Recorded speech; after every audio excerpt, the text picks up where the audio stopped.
Folks, welcome to the channel, and let's react together to the latest video from Morphologis. Morphologis is definitely one of the bigger Star Citizen YouTubers.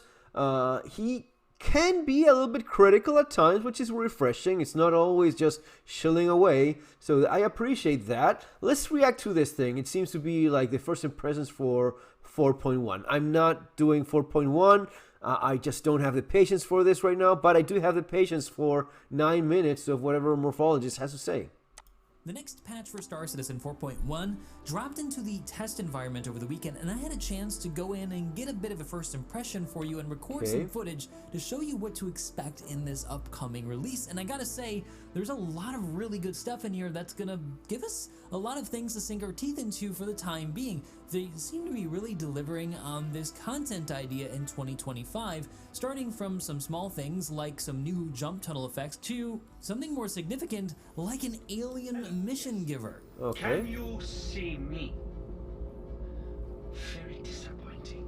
And control surfaces for the Gladius, which don't really translate to actual aerodynamics just yet, so you can't fly it without engines, but it is a pretty cool step in the direction of giving all ships this ability in atmosphere that have wings. Then of course there's also the new T0 item recovery system, which I did a whole video about. As you can see, player items are no longer lootable, and when you die, the items that you had on your person, except for what was in your backpack, remain on your body, so no need to go repurchase equipment or worry about going back to your body to get your stuff back. Only caveat to this is that grenade launcher mags and railgun mags do not get recovered, so you'll have to go back and get more, but there are tons in the contested zones.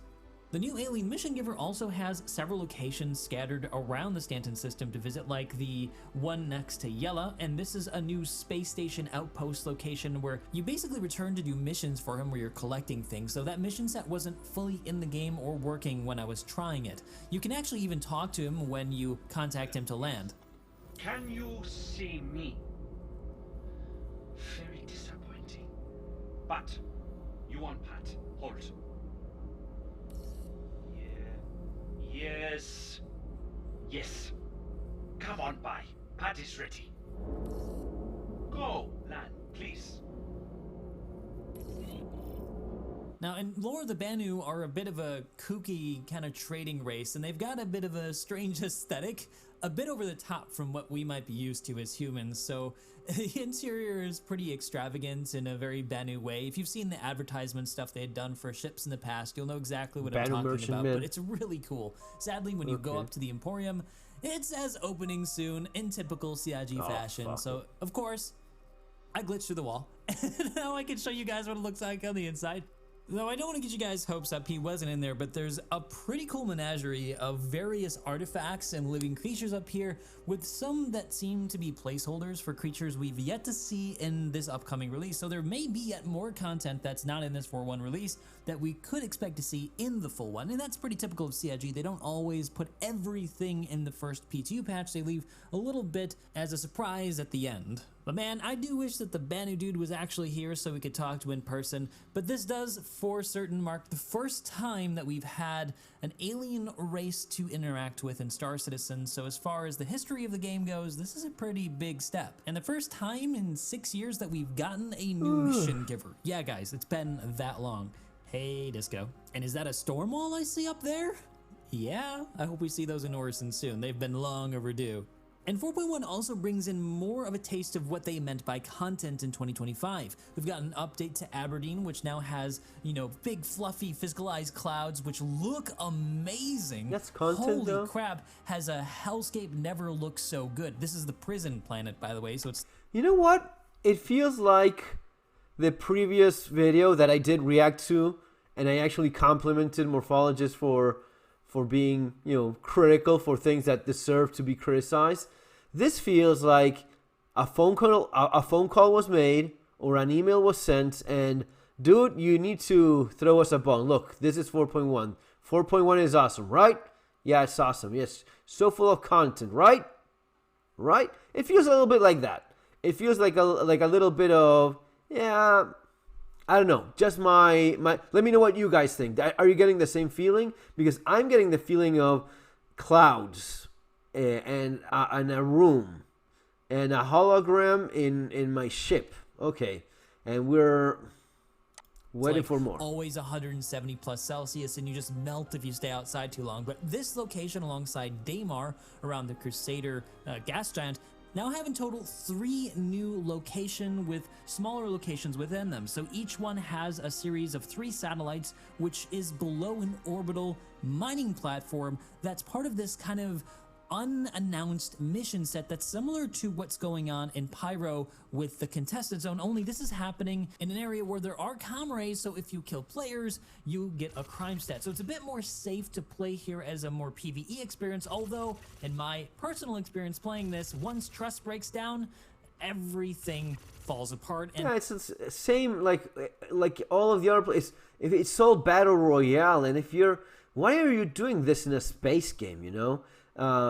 Anyway, players will start murdering each other. So I think it's probably better to go into this event with a group of friends. What this gives you in the end, I'm not sure yet, but how it works as far as I can tell so far is that you go down to one of these satellite bases and you got to find a series of key cards in order. First, you want to find blue key cards, which you'll find in some of the garages. You know, sitting behind some Nine-Tails baddies, you got to fight your way through. You'll need lots of ammo for this, and they do not play around in this battle royale. Server Mention has really helped the AI perform a lot better. So you print these key cards. We've seen these before in the contested zones. And now, in case you're wondering, this is not the same key card as you find in contested zones. You can't use them interchangeably. This is for the Hathor group. The other ones are for the Pyroam, company that was defunct and in Pyro. So they're completely separate things. Once you get enough blue cards, you're going to want to find the red ones, which are typically behind locked doors like these blue doors. And once you get them, you'll need to print at least 3. There's usually 3 of these printers scattered around randomly, and they take 15 minutes per printer to print out a second one.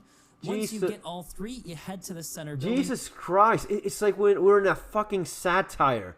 This is like Viva la Dirt League satire, like more battle royale, more printing of cards, 20 minutes per card, 15 minutes. God damn it, it's supposed to be a fucking space game. You're supposed to be in space.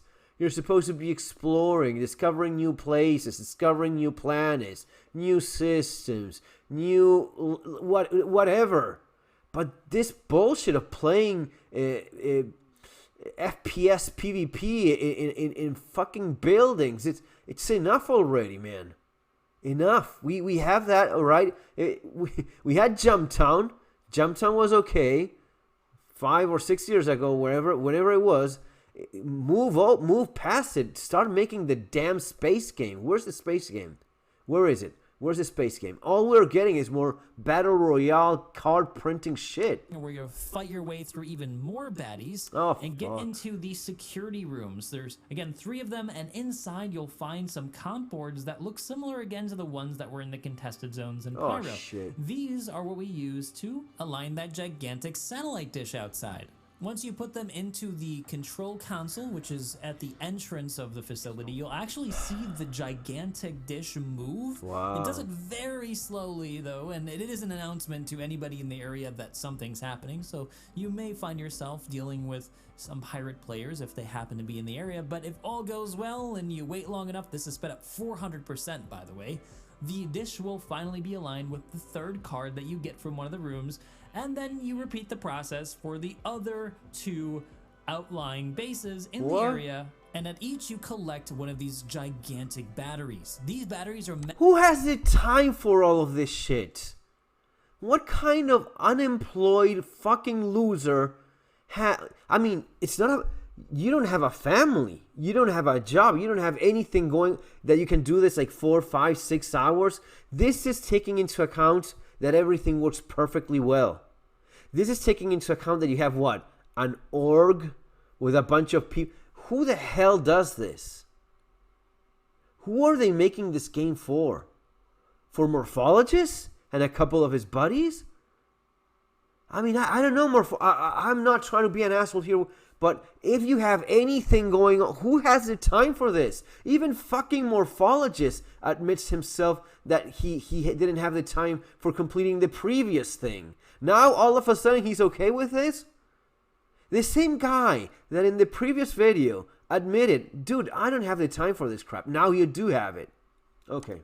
and to be brought up to the space station to plug into something. And as far as I understand, you eventually activate the mining laser and it brings you to a final base location with a big reward. What it is, I don't know, and what it leads to, I'm not sure. There are some hints that it may connect with the new Banu mission giver, though that's just a rumor, I'm not sure. But if it's like the Pyro executive hangars, it's gonna be something you're gonna want to repeat, and in a place that's a bit safer and less risky than the one in Pyro, especially with the new Tier 0 item recovery, where you're basically not risking much at all, but the time it takes for you to get up out of your medical bed nearby and get back into the action. And by the way, did I mention that the platforms are in atmosphere and you can't EVA? Yeah, don't do that because you'll die. Consequently, this also means that you can get bombed on these platforms, which I found out the hard way, once again, since bombs only work in atmosphere and this thing is in atmosphere. But if you get a ship with a medical bed nearby and it's not been destroyed, well, you're right back in the action with weapons and your ship, so of course I got revenge immediately, and this is the kind of thing we're gonna have to face in the next patch.